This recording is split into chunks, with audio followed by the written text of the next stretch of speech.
I had no intentions of recording a video today, because I heard some local news that is, it's insane. Has to do with somebody I grew up with and, um, their family and that, but, yeah, Khabib announced Islam versus JDM. This is probably the biggest fight the UFC has announced right now to build up to. So I'm gonna try and take my head off of that stuff. We're gonna talk about this fight because even though we all want to see the Topuria fight, Islam versus JDM is incredible. Once again, Dagestan versus Australia. Can JDM get revenge for Volkanovski? But Khabib was at wherever this is, some kind of conference, and he made a major announcement that Dana White, who runs this company, could only dream of doing, even though he did it in the past. So watch this. I think here in New York.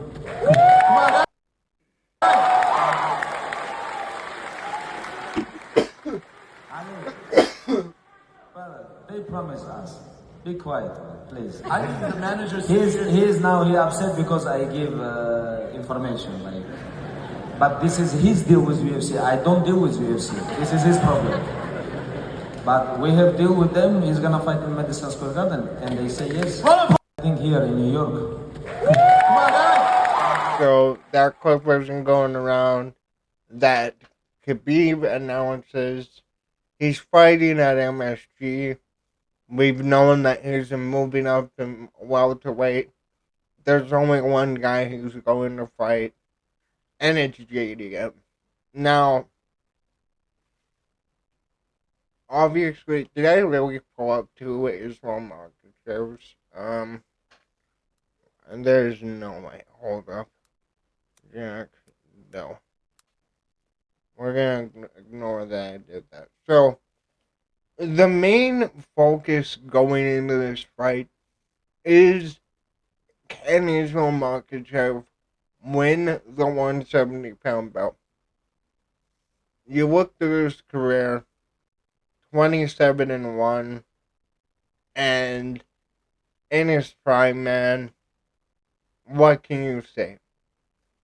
Khabib's protege played out, and he evolved past Khabib. Khabib retired early. But then you have this guy immediately, I believe, I believe what Khabib retired around, is 2020-ish, like around summer 2020, right? And then, you had Islam, who we all knew was in this camp, got knocked out, but again, was doing the exact same thing. Fights Drew Dober, submits him. Thiago Moises, submits Dan Hooker in the first round, which has aged phenomenally. Knocks out Bobby Green in the first round. Submits Oliveira, who, by the way, if you didn't know, Oliveira has the most submissions of all time. He submits Oliveira in the second round, makes it look easy. Volkanovski then fights in his first title defense. Really close fight. Many people, including myself, thought Volk won this fight, but he ran away with the win. Beat at the time the number two, or well, the number one pound for pound because Volk was ahead of him. Then, I'm sorry, I've had this cough all day. um, Then, I believe, who was he supposed to fight? He was supposed to rematch Oliveira, that's right, in October of 2023. This was, what, the 8-day notice Volkanovski, who came in, did not work right, and he lands a head kick and knocks out Volkan the first time. That right there, beating Volkanovski the way he did, that is one way to add to your legacy. But he knocked out, and I get it, it was on short notice.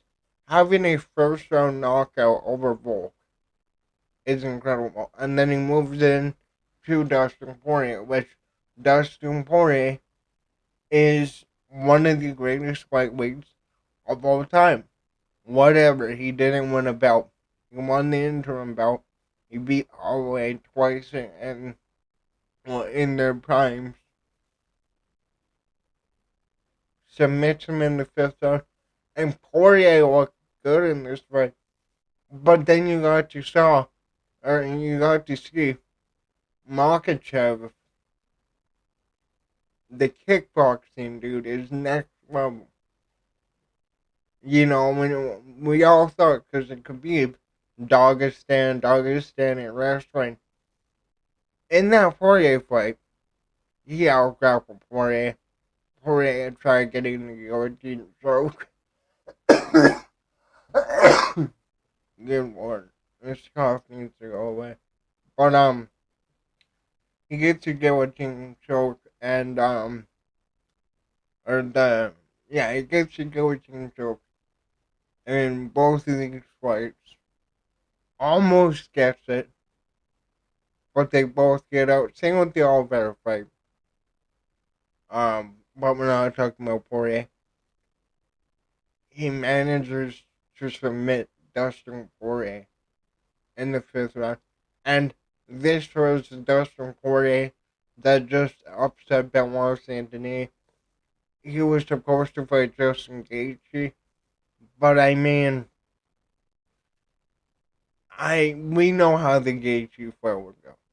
I'm glad. I'm a bigger Poirier fan, and I think the Poirier fight was better than what the Gaethje fight would have been. And then you get to this one, where he's supposed to fight Arman Tsarukyan the second time, right? And if he ended up fighting Tsarukyan in this fight, Tsarukyan didn't pull up due to his back injury that he may or may never had.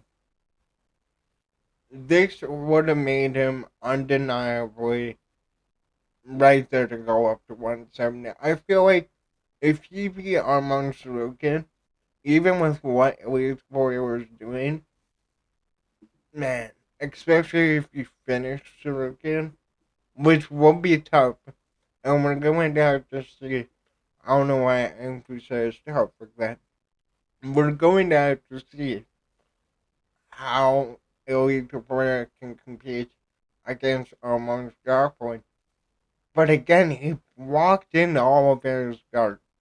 Um, so hopefully, and I know Ilya's ducking the fight. I hope they get Arman and Ilya done on the same card. I want them to come in and main MSG together. But then you go over to Jack Della Maddelena, who is the one who just beat man. I'm I'm not gonna be okay. Whatever. Um, just beat Bilal Muhammad in a really good fight. We're all gonna shit on Bilal Muhammad. This fight was incredible. Very back and forth. But he outlanded Bilal Muhammad and he looked better on the feet. He has the more solid boxing and Bilal didn't mix in the grappling. Bilal chose to stand and trade. And I respect him for it. He KO'd Gilbert Burns in the fight before. was supposed to fight Leon Edwards. Has a split decision against Kevin Owens. The Baszler Hoffus fight was really close. Submits Randy Brown in the first round. Knocks out Danny Roberts. Ramazan Ameev. He KOs the liver punch. Pete Rodriguez, he knocks out the counter left. And we know what we're getting with JDM. You are getting precision. You are getting the most crisp striking there is in MMA. Him and Taporia are the 1A and 1B striking. Nobody can convince me otherwise. Yeah, Pereira can knock anybody out, but watching their striking is undebatable. Ilya and JDM are the most entertaining. But for JDM, right, where you just beat one of Islam's guys, right, well, you just got the title, you're undefeated in the UFC, and your first title defense is Islam Makhachev. Like, this is major for him. Like, being able to fight the number 2 pound for pound, and what I believe is the third greatest fighter to ever do it, in Islam Makhachev. I think Islam was right there with GSP. And I think if he beats JDM, he passes GSP. That's how I look at, this opportunity. And the other part I want to talk about is he's finally going to get the main event, MSG. Which MSG is one of our 4 major cards, right? International Fight Week, Abu Dhabi, Saudi Arabia, MSG. But MSG is the big year-end card, right? Usually they're going to have your biggest title fight that you can have at that moment. A banger co-main event. Usually it's the BMF belt or whatever it may be. Max is injured until 2026 still. But if we're really going to get this fight done, Islam's going to move up that quick. Go after JDM, which, indigestion. Which we all know Islam's key to victory, grappling. But then you got the man, the mythical beast, Craig Jones. The rematch of Dagestan versus Australia. This is a very poetic fight. This is a fight where forget the belt, forget champ. Just look at these 2 fighters and look at what their stories are. Where these guys not only are champions, they are viewed as all-time contenders. And that is the public sport that I love, right? Where Islam, dude, he is right there. If he beats Topuria, he's probably the GOAT of the sport. Topuria beats Islam, he's the GOAT of the sport. Hamza beats DDP, and, you know, you know, good man, oh man.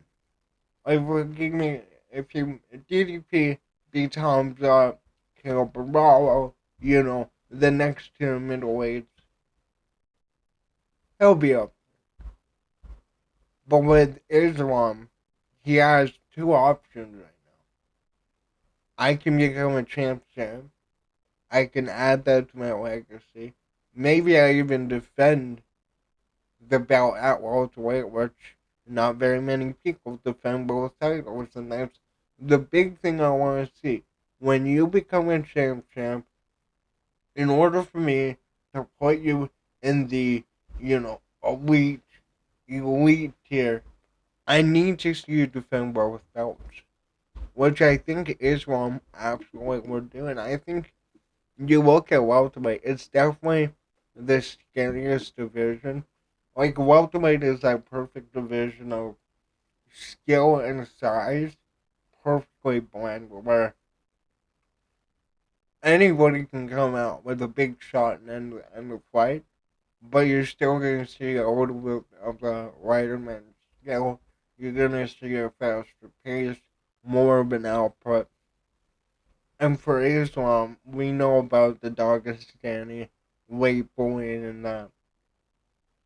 He has the opportunity to go out there, main event, the last big card of 2025, the first big card of the Netflix deal, win that second title. And then, at least to me, I think he clearly is better than Khabib. And really, the only difference between the two is this one got caught with an overhand early on. Both of these guys are nearly identical in what they do. It's poetic, man. But I don't like all that was used. I don't like Augustin. So I'm going to cheer for JDM. But this is a major fight. Khabib did a wonderful job announcing this. Why are you not announcing? Why are you not announcing this, Dana White? I nearly had a mental breakdown trying to say that. Why isn't Dana White out here dropping these hints? Why? Okay, like, part of selling something, right? Is you're selling whatever, maybe your product, your video, whatever.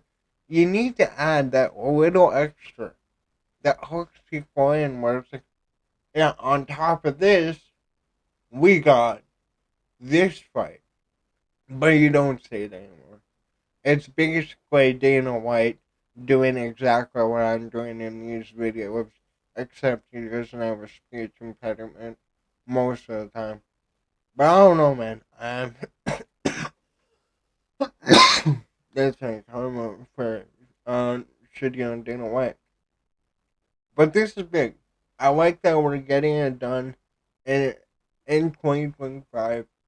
We're going to have Islam ready for July 4th, and we're going to give him an opportunity to make the Ilya fight that much more important. Whether they fight at welterweight or lightweight, I hope they move down to lightweight. Maybe if they fight again, have it at welterweight. If Ilya makes it to welterweight, again, we all thought he was too small for lightweight. Well, I didn't. But we'll have to see how he properly builds into lightweight, like what Max Holloway is doing. But this is a big one, man. This was a bomb. Okay, that might be taken. That's gonna be taken the wrong way. This is a major announcement made by Khabib Nurmagomedov, and I'm excited, man. We got another super fight ready to go in 2025, probably on Netflix, so maybe it's free. But let me know, what did you think about Khabib announcing this fight? Do you think he did it better than Dana White?